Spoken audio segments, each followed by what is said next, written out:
હવે આપણે સ્વાધ્યાય 3.3 પ્રશ્ન નંબર 8 સ્વાધ્યાય 3.3 પ્રશ્ન નંબર 8 એનો બીજો છે એ મેં તમને જાતે કરવા આપેલો હતો. જોઈ લો, એની આકૃતિ અહીંયા છે કે RUNS એ સમાંતર બાજુ ચતુષ્કોણ છે.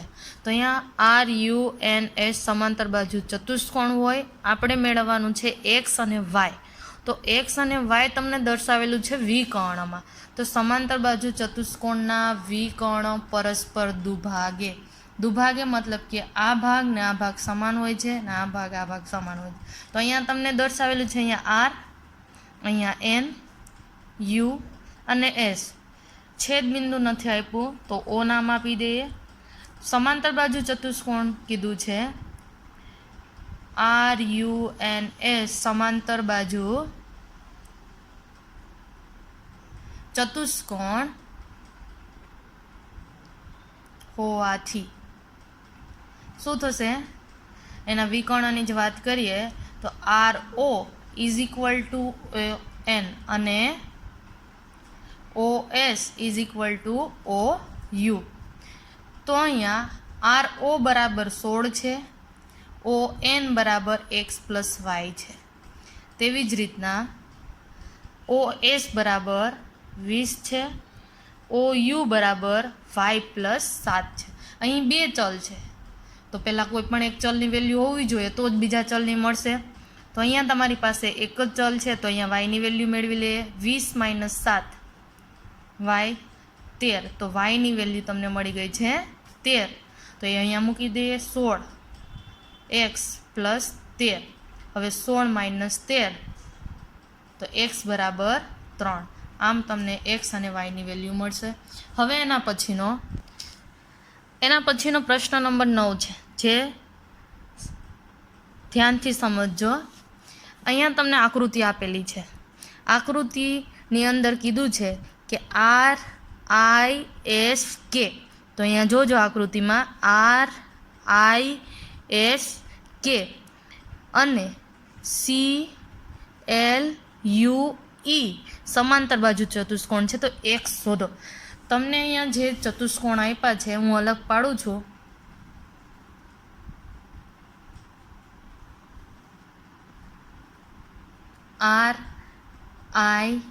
RISK અને બીજો જે ચતુષ્કોણ મળે છે તે છે સમાંતર બાજુ ચતુષ્કોણ કીધું છે CLUE. તો આ બંને તમને અહીંયા આકૃતિની અંદર જોઈન્ટ આપેલા છે. આ બંને સમાંતર બાજુ ચતુષ્કોણમાં કોમન ભાગ છે. એ જે કોમન ભાગ છે એના એક ખૂણાનું માપ આપણે મેળવવાનું છે. ને તમને આ જે સમાંતર બાજુ ચતુષ્કોણ છે એ બંને સમાંતર બાજુ ચતુષ્કોણમાં એક એક ખૂણાના માપ આપેલા છે. તો જો અહીંયા આપણે એક્સની નજીક જવાનું છે. છેદ બિંદુનું નામ આપણે કોઈ પણ આપી દઈએ. P નથી એટલે P આપી દઈએ.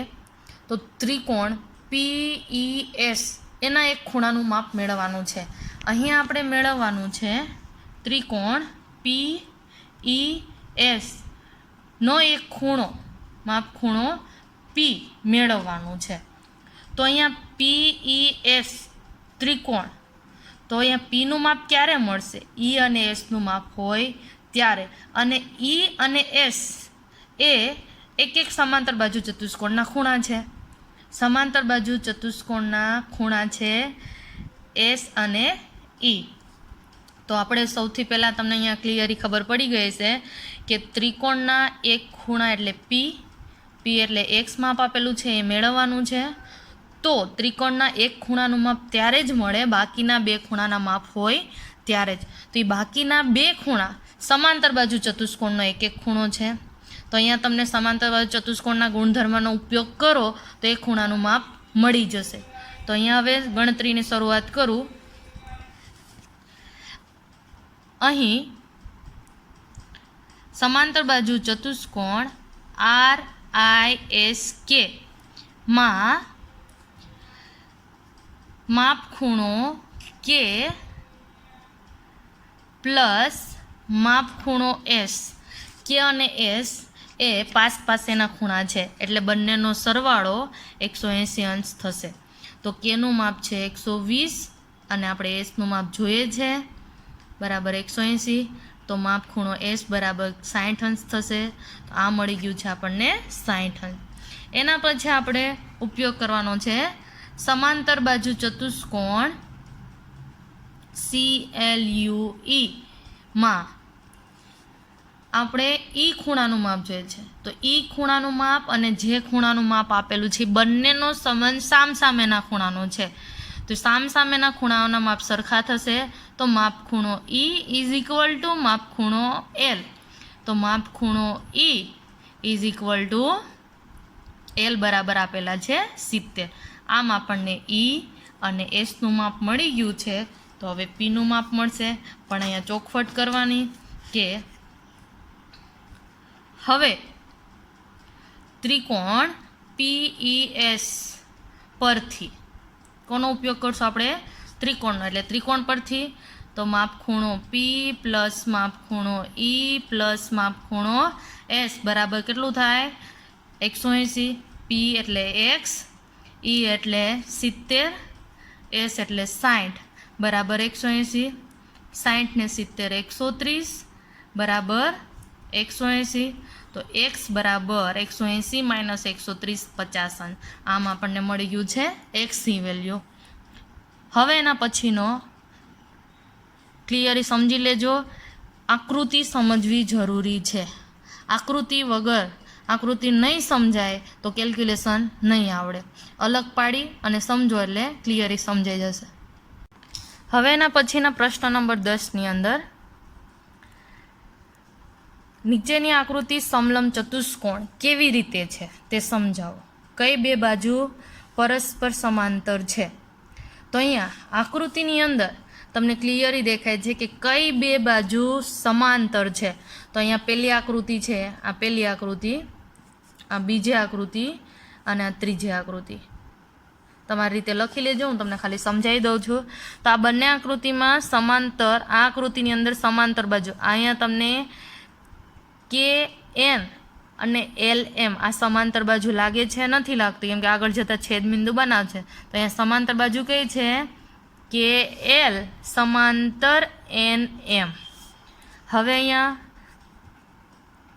જોઈએ તો ABCDમાં AD અને BC સમાંતર નથી પણ AB અને DC સમાંતર છે. એટલે અહીંયા કઈ બાજુ સમાંતર છે AB સમાંતર DC. હવે અહીંયા કઈ છે ક્લિયર, અહીંયા કાટખૂણો આપ્યો છે QR અને SP. QR સમાંતર SP. હવે અહીંયા એક વસ્તુ યાદ રાખજો કે જ્યારે સમાંતર બાજુ છે, આ તમને આપેલું છે સમાંતર બાજુ, આ સમાંતર બાજુ છે, આ એની છેદતી રેખા. તો સમાંતર બાજુની છેદતી રેખા અંતઃકોણની જોડ બનાવે. તો અંતઃકોણની જોડના ખૂણાઓનો સરવાળો કેટલો થશે 180. આ પણ અંતઃકોણની જોડ થશે, આ છેદિકાલીઓ એટલે આનો સરવાળો 180. એ જ પ્રમાણે આ સમાંતર બાજુ છે, આ એની એક છેદિકાલીઓ, તો આ અંતઃકોણની જોડનો સરવાળો 180 અંશ. આ છેદિકાલીઓ તો આ બંનેનો સરવાળો 180 અંશ. એ જ પ્રમાણે અહીંયા થશે આ સમાંતર રેખાલીઓ, આ છેદિકાલીઓ, તો આ બંનેનો સરવાળો 180 અંશ ને આ બંનેનો સરવાળો 180 અંશ. હવે અહીંયા તમને પ્રશ્ન નંબર 11ની અંદર કીધું છે આ જ આકૃતિ જોવાની છે 3.3 વાળી ABCDમાં. એમાં AB સમાંતર DC, AB સમાંતર DC છે હોય તો C ખૂણો શોધો. AB સમાંતર DC છે. હવે હું તમને અહીં આકૃતિ દોરીને સમજાવું, ખાલી સમજી લેજો કે આકૃતિની અંદર તમને એવું કીધું છે કે DC અને AB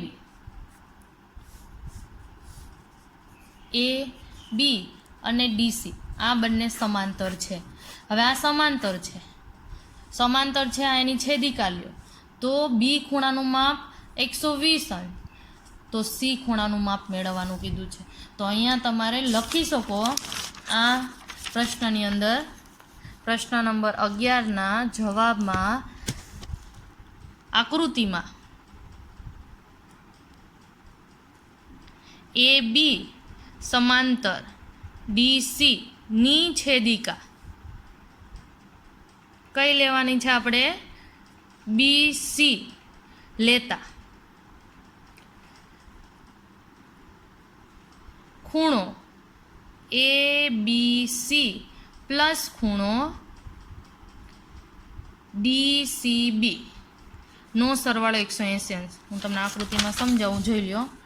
આ બે સમાંતર રેખા લેવાની છે, આ એની છેદિકા. તો અહીંયા A છે, અહીંયા B છે, આ C છે અને આ D છે. તો આ સમાંતર રેખા, આ એની છેદિકા. નામ એમ જ આપેલા છે, સમાંતર રેખા AB અને DC એની છેદિકા છે BC. હવે આ જે ખૂણા છે એના અંતઃકોણની જોડના ખૂણા થયા. તો એ ખૂણાના નામ આપેલા છે. A થી ચાલુ કરો, ABC ખૂણો એક અને બીજો DCB ખૂણો. આ બંને ખૂણાઓનો સરવાળો કેટલો થશે? 180. હવે ABC ખૂણાનું માપ આપેલું છે 120 અને C ખૂણાનું આપણે મેળવવાનું છે બરાબર 180. તો અહીંયા ખૂણો DCB બરાબર 60 અંશ આ મળી ગયો છે. હવે એના પછીનો સવાલ છે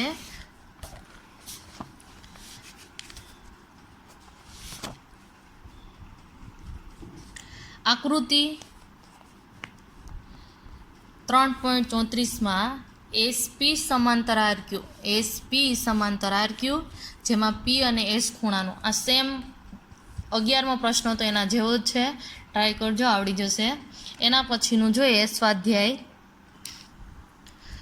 3.4 ની અંદર પ્રશ્ન પહેલો, વિધાનો સાચા છે કે ખોટા તે જણાવો. અહીંયા પહેલું વિધાન છે કે દરેક લંબચોરસ ચોરસ છે. હવે દરેક લંબચોરસને ચોરસ કહી શકાય નહીં, કેમ કે સામેની બાજુઓના માપ સરખા. ચોરસની અંદર બધી જ બાજુઓના માપ સરખા. તો આ એક જોડ છે એનું માપ વધારે હોય આ જોડ કરતાં. તો અહીંયા બધી જ બાજુઓના માપ સરખા થઈ શકે નહીં, એટલે વિધાન કેવું આવશે? ખોટું. એના પછી દરેક સમબાજુ ચતુષ્કોણ સમાંતર બાજુ ચતુષ્કોણ છે. હોવ, કેમ કે સમાંતર બાજુ ચતુષ્કોણનો જ પ્રકાર છે સમબાજુ, એટલે વિધાન કેવું છે? સાચું. એના પછી C, દરેક ચોરસ સમબાજુ ચતુષ્કોણ છે તેમજ લંબચોરસ પણ છે. ચોરસની વાત કરીએ તો બધી જ બાજુઓના માપ સરખા. તો એ કન્ડિશન લાગે છે સમબાજુમાં પણ એવું પોસિબલ બને છે, બધી જ બાજુઓના માપ સરખા. તો લંબચોરસની અંદર ચોરસ છે એની અંદર બધી જ બાજુઓના માપ સરખા. તો સામેની બાજુના માપ પણ સરખા કહી શકીએ, એટલે લંબચોરસ હોઈ શકે, એટલે સાચું. એના પછી દરેક ચોરસ સમાંતર બાજુ ચતુષ્કોણ નથી. અહીંયા નથી કીધું છે એટલે વિધાન ખોટું. હવે શું કરવાને, કેમ કે ચોરસ એ સમાંતરનો જ પ્રકાર છે. તો અહીંયા સમાંતર બાજુ ચતુષ્કોણ ચોરસ છે, તો અહીંયા તમને આપ્યું છે નથી, એટલે વિધાન ખોટું. પતંગાકાર ચતુષ્કોણ સમબાજુ ચતુષ્કોણ છે, ખોટું છે. સમબાજુ ચતુષ્કોણ એટલે સમાંતર બાજુ ચતુષ્કોણ, એ પતંગાકારનો પ્રકાર નથી, એટલે વિધાન ખોટું.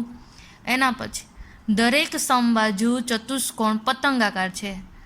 દરેક સમબાજુ ચતુષ્કોણ પતંગાકાર છે.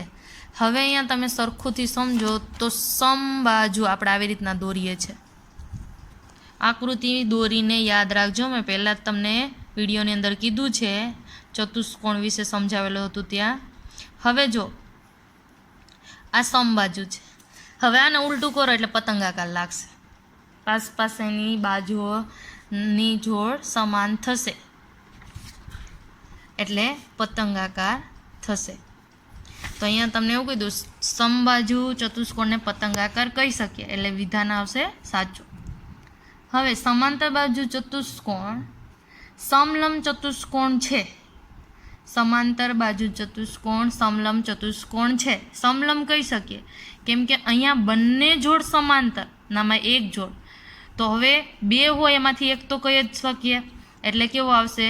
સમાંતરની અંદર બે જોડ સમાંતર હોય અને સમલંબની અંદર એક, તો બે હોય એને એક જોડ સમાંતર હોઈ શકે. આની વ્યાખ્યા બની શકે માટે સમાંતર બાજુ ચતુષ્કોણ સમલંબ. અહીંયા પણ જો તમને ઉલટું આપ્યું હોય કે સમલંબ ચતુષ્કોણ સમાંતર છે તો ખોટું, કેમ કે એક ક્યારેય બે ન બની શકે, બેમાંથી એક શક્ય છે, એટલે વિધાન આવે સાચું.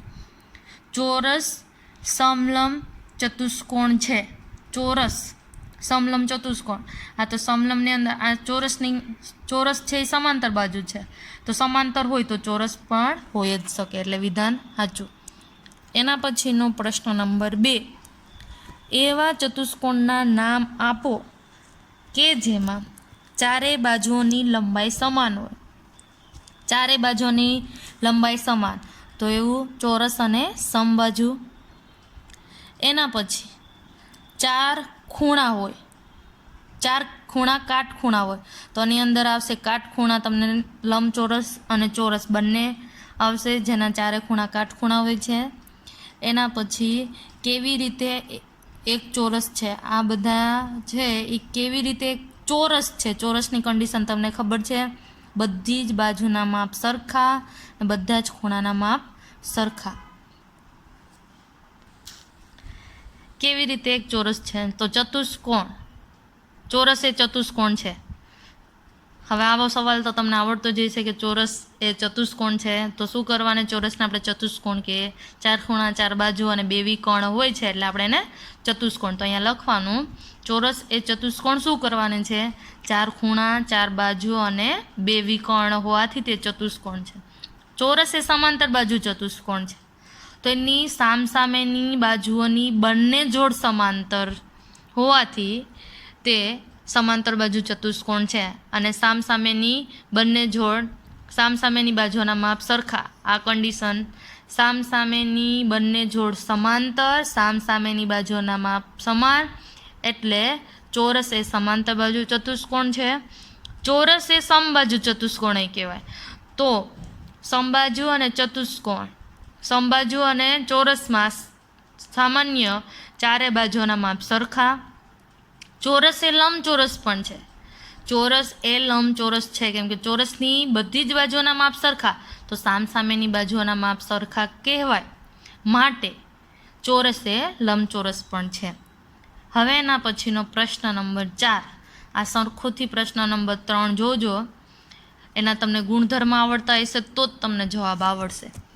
પ્રશ્ન નંબર 4ની અંદર વિકર્ણ ધરાવતા ચતુષ્કોણના નામ આપો.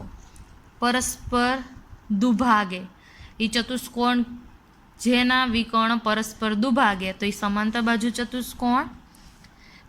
પરસ્પર લંબ દ્વિભાજક, લંબ દ્વિભાજક એટલે એ આવશે પતંગાકાર, જેના વિકર્ણ પરસ્પર લંબ દ્વિભાજક એટલે 90 અંશનો ખૂણો બનાવે, એને લંબ કહેવાય, તો એ આવશે પતંગાકાર. પછી જેના વિકર્ણ સમાન હોય છે, તો સમાન વિકર્ણ લંબચોરસ અને ચોરસની અંદર હોય છે. પ્રશ્ન નંબર 5, લંબચોરસ એક બહિર્મુખ ચતુષ્કોણ છે તે સમજાવો. તો બહિર્મુખ ચતુષ્કોણ છે તે સમજાવવાનું છે, તેના ખૂણાઓની વાત કરવાની છે. અહીંયા